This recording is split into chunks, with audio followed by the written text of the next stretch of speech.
नमस्कार. आज आपण हाऊसिंग सोसायटीची मॅनेजिंग कमिटी यांचा महत्त्वाचा रोल, रेस्पॉन्सिबिलिटी आणि याच्यामध्ये सेक्रेटरीचा महत्त्वाची रेस्पॉन्सिबिलिटी काय आहे या विषयावरती बोलत आहोत. हाऊसिंग सोसायटीची जी मॅनेजिंग कमिटी असते ती कमिटी त्या सोसायटीचे मेंबरची एक बोर्ड ऑफ ट्रस्टी म्हणून काम करते.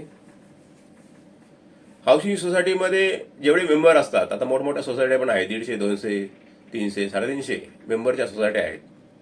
तर या 350 मेंबर्सचं वेलफेअर पाहणं, त्यांचं काय अर्ज असतील, ॲप्लिकेशन असतील, तक्रारी असतील, त्यांचं निवारण करणं हे मॅनेजिंग कमिटीचं, त्यातलं त्या सेक्रेटरीचं खूप महत्त्वाचं काम असते.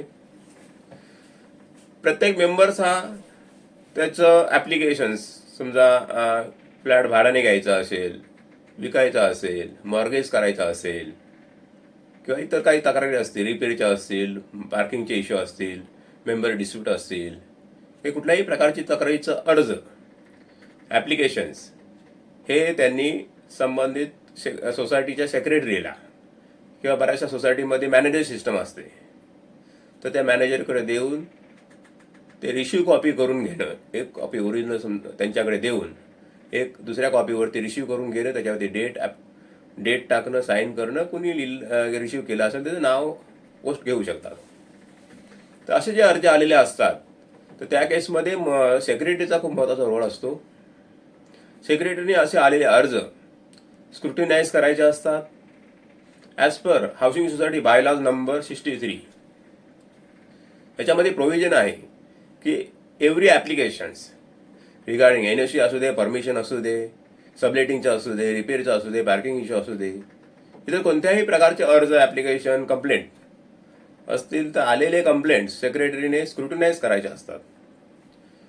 As per bylaws number 63 within 15 डेजमध्ये सेक्रेटरीने सदर ॲप्लिकेशनमध्ये काही त्रुटी असतील किंवा काही गव्हर्नमेंट असतील त्या कन्सर्न मेंबरला इन्फॉर्म करणं आणि ते मागून घेणं, कंप्लायन्स करून घेणं हे विदिन 15 डेजमध्ये त्यांनी करायचं असते.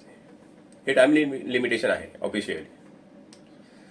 आणि ते स्क्रुटिनी झाल्यानंतर त्या कमिटी मीटिंग किंवा AGM मध्ये जी काही लवकर जी असेल ती मीटिंग, त्या मीटिंगमध्ये सेक्रेटरीने त्याचं ॲप्लिकेशन, कंप्लेंट पुटअप करायची असते. हे सदर मीटिंगमध्ये ते ॲप्लिकेशन, कंप्लेंट डिस्पोज ऑफ करायची, त्याच्या काय सोल्युशन द्यायचं असतं.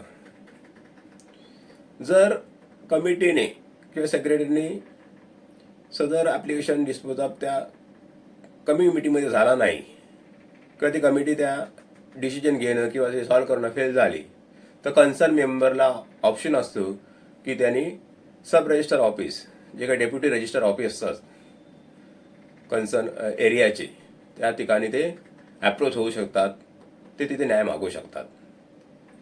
तर हा व्हिडिओ तुम्हाला कसा वाटला, यातून काय माहिती भेटली किंवा चांगली माहिती भेटली असेल तर तुम्ही जरूर हे लाईक करा, सबस्क्राईब करा, इतर लोकांनाही सांगा. धन्यवाद.